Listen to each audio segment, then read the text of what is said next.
Good morning guys, nandito tayo ngayon sa Regina sa Russell Metal para mag-deliver ng load natin. Pero nakapag-deliver na ako ng first drop dyan sa Barstow dito rin sa Regina. 6 AM yun, kaya hindi na tayo nakapag-vlog dahil madilim din.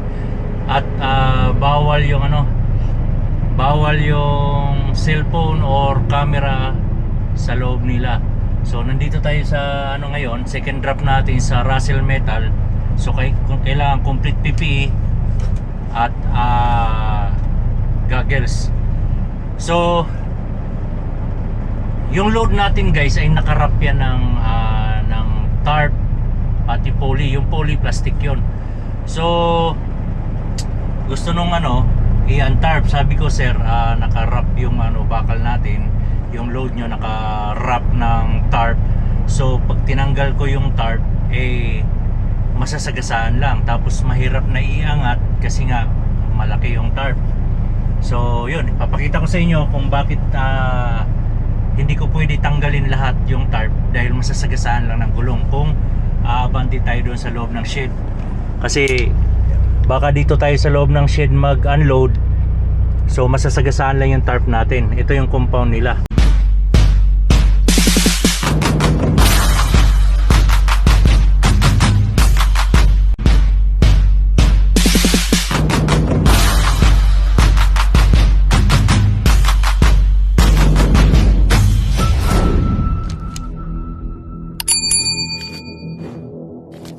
So papakita ko sa inyo yung load natin na bakal.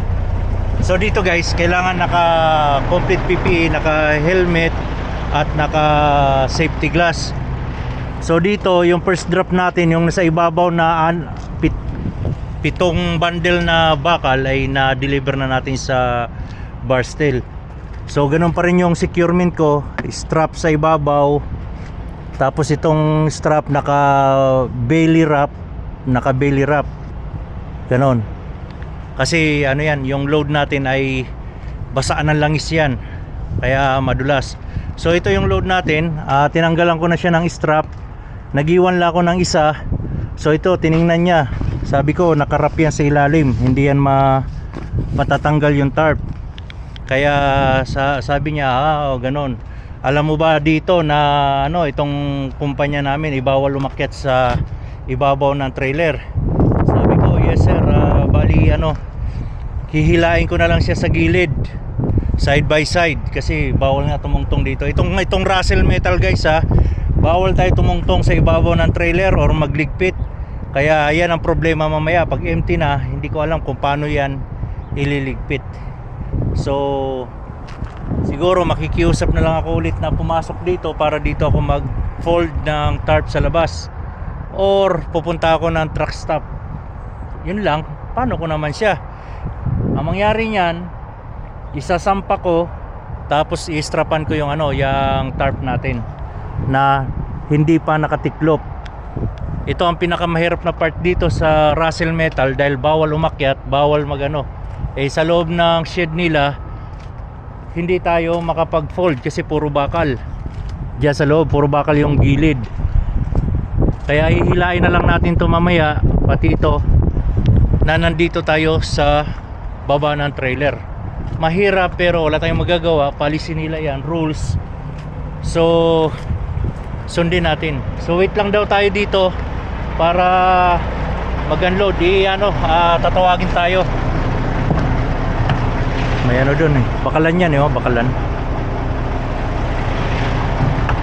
So wait lang tayo na tawagin dito kasi hindi natin alam kung saang door tayo. Door 1 or door 2. Yun ang door 2. May door 3 pa pala. So yan, napakalaki ng Russell Metal, pero yun nga, mahigpit na sila ngayon. Siguro may nangyaring insidente dahil mula nung last year pa nagsimula na bawal na umakyat sa trailer. Dati pwede pa magligpit, magtiklop ka sa ibabaw ng trailer, pwede pa. Pero ngayon sumobra naman sila sa safety. Sumobra naman talaga, pero wala tayong magagawa, policy nila yon. So yun, wait na lang tayo dito Tapos may last drop tayo, yung nasa lead trailer ay papunta ng Saskatoon yun. Yung lead or yung unang trailer papunta ng Saskatoon. Bar steel pa rin yan. Kaya so pag na-unload tayo dito, all the way tayo sa Saskatoon, tingnan natin kung may di-deliver pa natin. Pero tingin ko umaga pa kasi yung bar steel hindi nagre-receive ng hapon. From here sa Regina to Saskatoon 3 hours yan. Kung kotse 2.5, pero truck tayo kaya 3 hours natin tatakbuhin yan. Then magliligpit pa tayo ng damage, magliligpit pa tayo ng tarp, kaya abutin tayo ng hapon. Kaya bukas na lang, lalapit na lang tayo sa Saskatoon. Doon tayo magtambay sa tabi ng bar steel na Petropas or sa Flying J. Pero mas maganda sa Flying J kasi maganda ang CR doon. Kaya yun, wait na lang tayo.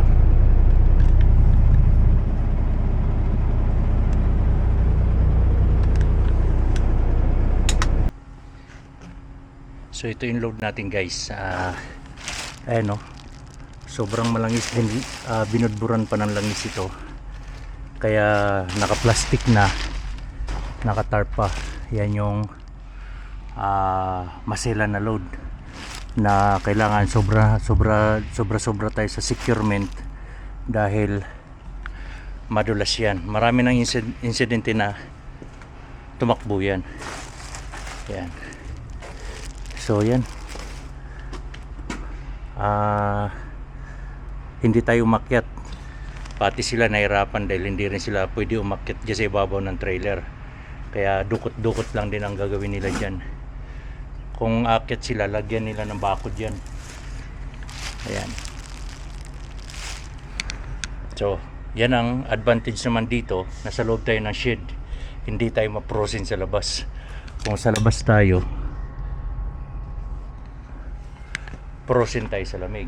Kaya di baling mahirap yung sitwasyon, hindi naman tayo ma-frozen. Yun, dito lang tayo magantay sa loob ng truck habang ina-unload nila. Ito lang ang gusto ko dito, nasa loob tayo ng shed. Bahala na yung bawal umakyat doon, tiyagaan na lang natin. Basta hindi tayo lamigin, kasi pag sa labas matigas na yung tarp, matigas yung strap, so lahat, pati ikaw maninigas. Kaya okay na rin dito. Then dito guys, mandatory talaga yung PPE. Mandatory yung PPE, nakasulat doon sa labas, pati dito sa loob. Ayan o, ayan, nakasulat na dyan. So doon sa bar steel okay lang kahit walang goggles, kasi magtatanggal lang naman ng tarp. Pero dito, kahit sa labas ng compound nila, kailangan naka safety glass. So wala mawawala kahit magmo-moist sa labas kasi malamig, kailangan pa rin natin magsuot. Kaya wag nyo kakalimutan na magdala ng safety glass. Tumatawag pa yung dispatch. So yun guys, tapos na tayo mag-deliver or mag-unload sa Regina. Natapos natin itong araw na to yung 2 drops. So on the way na tayo ngayon papunta ng Saskatoon. Pero hapon na, hindi na natin kaya i-deliver ito. Para bukas na lang ito. Lalapit lang tayo at doon na tayo magpalipas ng gabi sa Saskatoon. So let's go!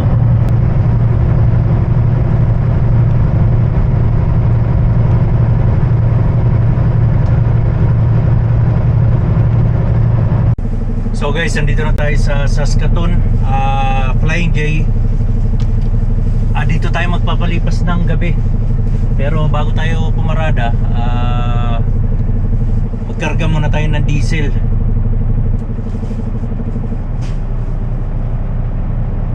Para ready na tayo bukas kung ano mang magiging plano nila. Pag naging empty na tayo, full tank na tayo. So ito lang ang kinaganda talaga sa Flying J. Natutuwa ako tuwing paparada ako sa Flying J. Natutuwa ako kasi ang laki ng signboard na welcome drivers. Yan ang nakakatuwa dito, yung wini-welcome yung mga truck driver. So mag-diesel muna tayo. Ay, tingnan nyo. Ayan, oh. Nakasulat doon, oh.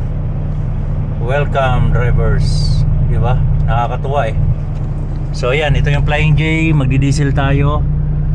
So ang diesel ngayon dito ay 225.9 per liters, or $2.25.9 per liter. Kasi 225 nakalagay doon, pero $2.25.9 ang per liter. Hindi buwababa dito sa Saskatoon, pero sa Alberta daw mababa ang diesel. So ayan yung Flying J, napakalaki. So yun guys, hanggang dito na lang tayo. At may last drop tayo sa Barstow. Agahan natin, mga 7 AM nandun tayo para mag-deliver. Then tawag tayo for the next assignment natin. So hanggang dito na lang tayo. Ingat-ingat at takbong pogi lang.